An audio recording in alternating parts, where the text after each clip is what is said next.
이번에는 왜 이화영 전 부지사 쪽에서 끊임없이 지속적으로 주장하고 있는 소위 술 파티, 술자리 논란과 관련된 이야기를 해보겠습니다. 최근에 이화영 전 부지사 측에서는 급기야 이화영 전 부지사 등이 참석한 술자리가 있었는데 그 술자리가 있었던 곳은 수원지검의 13135실에 딸려있는 영상 녹화 진술실, 여기서 술자리가 있었다라는 취지로 주장을 하면서 자, 검찰에서는 무슨 소리, 거기서 무슨 술자리가 있었어, 거짓말하지 마, 이렇게 반박을 하자 이화영 전 부지사 측에서는 급기야 그 장소예요. 근데 CCTV 몰래 카메라가 있었습니다. 우리 이거 감시하려고 찍은 거 설치한 거 아닙니까? 또 이런 주장을 하기에 이르렀습니다. 그러자 검찰이 CCTV요? 그거 몰카라고요? 자, 이게 몰카인지 아닌지 봅시다 하면서 실제로 그 CCTV가 찍고 있는 사진을 올렸습니다. 보시죠. 이거요. 이화영 전 부지사 쪽에서 2대의 CCTV가 설치돼 있다라고 하면서 천장 쪽에 있는 CCTV가 있다, 하나가. 이제 그렇게 얘기를 했는데 그게 지금 실제로 현재 비치고 있는 그 화면을 공개를 한 겁니다. 검찰 쪽에서. 저 보시는 바와 같이 2024년 밑에 시간도 나오잖아요. 4월 24일 오후 3시 8분, 3시 8초 이렇게 딱 찍혀 나온 거예요. 그리고 이화영 전 부지사 쪽에서 실제로 더 문제를 제기한 CCTV는 이겁니다. 보시죠. 아니 말이에요. 저 영상 진술 녹화실 저 뒤에 거울이 있는데 거울 어딘가에 CCTV를 하나 숨겨놓고 그거 몰래 카메라식으로 찍은 거 아닙니까? 근데 말이에요. 저거 찍은 이유는 예를 들면 저기 저 앉아있는 피고인이나 저 피고인 변호인이나 그 사람들이 저 앞에 자료 같은 거 놓고 있을 텐데 저 자료 같은 거 염탐하려고 그거 다 이렇게 보려고 그 CCTV로 찍은 거 아니에요라고 이화영 전 부지사 쪽에서 의혹을 제기했습니다. 자, 그런데 한번 보세요. 지금 저런 상태입니다. 그러면 지금 여성분 앞에 종이 있잖아요.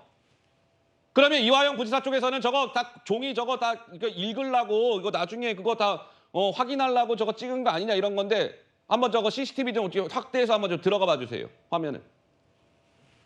이게 한 어느 정도 들어간 겁니까? 한 3배 정도 들어간 거래요. 확대한 겁니다. 우리 연출팀이 이거 3배 정도 확대시킨 거예요.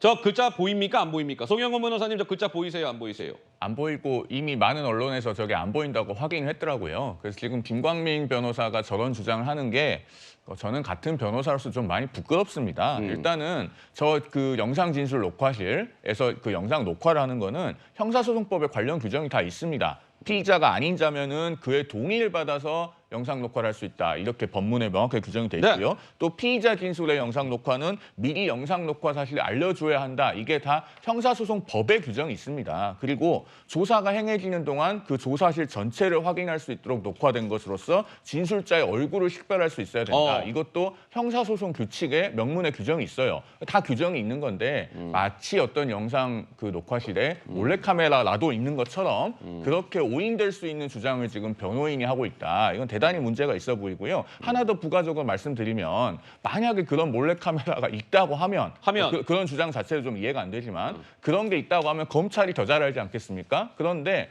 저 김광민 변호사의 입장문과 같은 날에 이화영 씨의 자필 서신이 공개가 됐어요. 예. 그 자필 서신에서 이화영 씨가 뭐라고 주장을 하고 있냐면 저 영상 진술 녹화실 안에서 술판이 벌어졌다는 겁니다. 그러면은 무슨 카메라가 숨겨져 있는 곳에서 술판을 벌였겠습니까? 네네. 그러니까 변호인 스스로가 자신의 의뢰인이 하는 주장의 신빙성을 침식하는 주장을 하고 있어서 그것도 앞뒤가 맞지 않아요. 즉 총체적으로 말이 안 되는 주장입니다.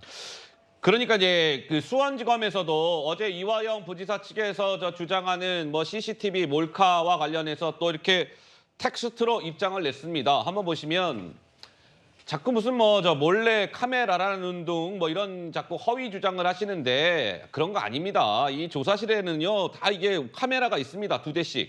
어느 검찰청의 조사실을 영상 진술 녹화실을 가더라도 이 CCTV는 기본적으로 2대가 있어요. 그리고 사람들 검찰청사 그 견학 오는 경우가 있는데 그 견학국이 오면 그 CCTV도 저게 보여줍니다. 아니 일반인들 견학 갔을 때 보여주는 CCTV인데 그게 무슨 몰래 카메라입니까? 라고 오늘 수원지검에서는 반박을 하면서 또 이런 얘기도 합니다. 저 CCTV는 24시간 계속 돌아가는 게 아니라 예를 들면 이렇다는 거죠. 자, 이화영 피고인. 오늘 저 영상 진술 녹화실에서 조사 받습니다. 저 CCTV가 녹화가 됩니다. 동의하십니까? 그럼 동의가 다 된 이후에 다 동의를 하면 그때서야 그 조사가 진행되는 동안만 찍는 겁니다. 이렇게 입장을 냈는데 강성필 부위원장께서는 뭐랄까요? 이 지금 이화영 부지사 측과 수원지검의 양쪽의 입장을 공히 전해 듣고서는 무슨 생각이 드십니까? 그러니까 일단 예. CCTV와 관련된 저 주장은 약간 이화영 부지사 쪽 내용이 조금 부족해 보입니다. 부족해 보여요? 네, 그러니까 어허. 어쨌든 간 저런 CCTV의 존재라든지 또 CCTV를 설치하는 근거라든지는 사실 공공기관에서 임의로 할 수 없는 거거든요. 예. 그리고 사실 저것이 만약에 그야말로 임의로 몰래카메라로 저게 설치되어 있었다면 상당히 큰일인 거예요. 그렇기 때문에 지금 김광림 변호사가 주장하고 있는 것은 어쨌든 뭐 아래 보면은 100번 양보해서 거울 뒤에 숨겼냐라고 이제 말하고 있잖아요. 그런데 어쨌든 이것은 견학이 왔을 때도 이것을 공개를 한다는 거 아니겠습니까? 그래서 약간 이것은 어떤 주장을 하는 데 있어서 신빙성이라는 표현보다 좀 근거가 조금 부족하지 않나 이런 표현해 봅니다. 최수영 평론가님? 저는 이걸 볼 때마다 이제 새로운 또 주장이 뭐가 나올까 궁금해져요. 처음에 술판 의혹 나왔죠. 술자리. 그러니까 술판 의혹에서 이제 술자리도 바뀌고 장소도 바뀌고 마셨다 안 마셨다가 막 헷갈리니까 그다음에 네. 전관예우 변호사가 또 등장합니다. 전관예우 변호사가 나와서 자기 가족을 통해서 자기를 회유했다. 근데 그것도 이제 설득력이 떨어지고 시점도 안 맞으니까 이제 몰래 카메라가 나와요. 몰카. 몰카. 이게 사실 몰카가 아니라 그냥 진술용 CCTV인데 이거를 몰카라는 프레임을 씌워가지고 아이고야. 공격을 합니다. 그러니까, 그러니까 수원지검이 이거 해명하기 바빠요. 그 다음에 이제 제가 보기에 이게 6월에 이제 말하자면은 이화영 부지사에 대한 선고 공판 있지 않습니까? 네. 아직도 한 달 남았는데 제 추론이 맞다면 다음 또 의혹이 또 하나 나옵니다. 그래서 이건 인디언 기우제입니다. 그러니까 비가 올 때까지 제사를 드리는 인디언 기우제처럼 6월 재판까지 어떤 식으로든 이 재판의 사법 체계를 흔들 겁니다. 아이고. 그래서 목적은 뭐냐? 1차 목적은 달성했어요. 1차 목적은 뭐냐면 이 사건의 돈이 저기 말하자면 뇌물 형식으로 북한에 갔느냐 이게 핵심인데 이건 사라지고 술을 마셨니 안 마셨니 연어회가 들어갔니 안 들어갔니 네. 프레이밍 전환이 완전히 됐어요. 그리고 이제 6월 달에 어떤 재판 결과가 나오더라도 네. 이화영 부지사의 실형이 선고되더라도 민주당 측이 이렇게 얘기할 겁니다. 그것 봐라. 오염된 증거와 오염된 진술에 의해서 나온 결과 어떻게 받아들이겠냐. 이런 식으로 물타기 또 할 겁니다. 그래서 저는 이 사건은 네. 끝날 때까지 끝난 게 아니다. 저는 민주당의 공세는 인디언 기우제로 계속될 것이라고 봅니다. 자, 그러니까 뭐 이제 이화영 전 부지사 측의 1심 선고가 6월 7일이잖아요. 그러니까 그 전에 뭔가 이게 여론전을 펼치고 있다. 뭐 이제 이런 얘기가 나오는 것이고 이화영 전 부지사에 대한 1심 선고가 뭐가 이게 형량 같은 게 나왔을 때 커봐라. 저거 뭐 술자리 논란도 있었던 뭐 내용이고 하니까 뭔가 그 선고 내용을 뭔가 이제 오염시키기 위한 여론전이 또다시 6월 7일 이후에도 시작될 수 있다. 뭐 이런 우리 최수영 평론가의 우려의 말씀까지 주셨습니다. 자, 그런데요. 이번 이 술자리 논란과 관련해서는 당장에 이제 뭐 술이라는 게 있을 수 있는 것이고 뭐 그것도 이화영 부지사 쪽에서는 뭐 마셨다라고 했다가 마시려고 했는데 이거 술이네요. 안 마셨다라고 했다가 뭐 이것도 음주 여부에 대해서 말이 조금씩 바뀌고 있는 가운데 술 안주였겠죠. 그 당시에 술 안주로 지목이 됐었던 생선, 붉은색 연어.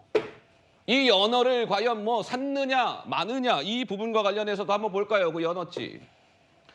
수원지검 삼거리 쪽에 실제로 저 연어집이 있었습니다. 근데 이화영 부지사 측의 주장은 김성태 회장이 그 술자리를 갖기 전에 그 쌍방울 직원한테 야 저기 삼거리 쪽에 나가면 저 연어집 있으니까 저 연어 좀 사와. 그 지시를 했다는 거예요. 그래서 연어집이 지금 저게 삼계탕집인데 저 당시엔 연어집이었어요. 그래서 연어를 사갖고 와서 청사 안에서 연어와 소주와 국물 요리와 회덮밥과 술자리를 가졌어요. 이렇게 주장을 하고 있는 건데 쌍방울 관계자가 일전에 채널A 프로그램과의 인터뷰에서 저는 연어를 산 적이 없어요. 이렇게 강조한 바가 있습니다. 들어보시죠. 구속자하고 그 구속 안 된 사람하고는 접촉을 못해도 구치소 교도관님들이 대화를 못하게 해요. 건강 좀 챙기세요. 뭐 힘내세요. 뭐 이 정도는 내가 대화한 적은 있지만은 그 정도 대화하는 것도 교도관들이 자제를 시켜요. 정말 그 수원지검에 사실 반입해서 내부로 들어간 적이 없으신 거죠? 네, 없습니다. 한 번도 사식 그런 걸 반입을 하신 적은 있으세요? 없어요. 가져갈 수도 없고. 그리고 심지어는 검신기 있잖아요. 검신을 다 해요. 우리가 먹던 음료수도 물도 못 갖고 가게 들어가요. 이제 저렇게 나는 연어를 사온 적이 없습니다라고 이야기를 했는데 최근에 또 수원지검이 쌍방울 쪽에 요청을 했답니다. 아유 안 되겠다. 저기 그 쌍방울에 그 법인카드 썼던 거 내역 있잖아요. 그거 다시 한번 좀 다 내놔 보세요. 안 되겠습니다. 한번 검찰에 한번 볼게요.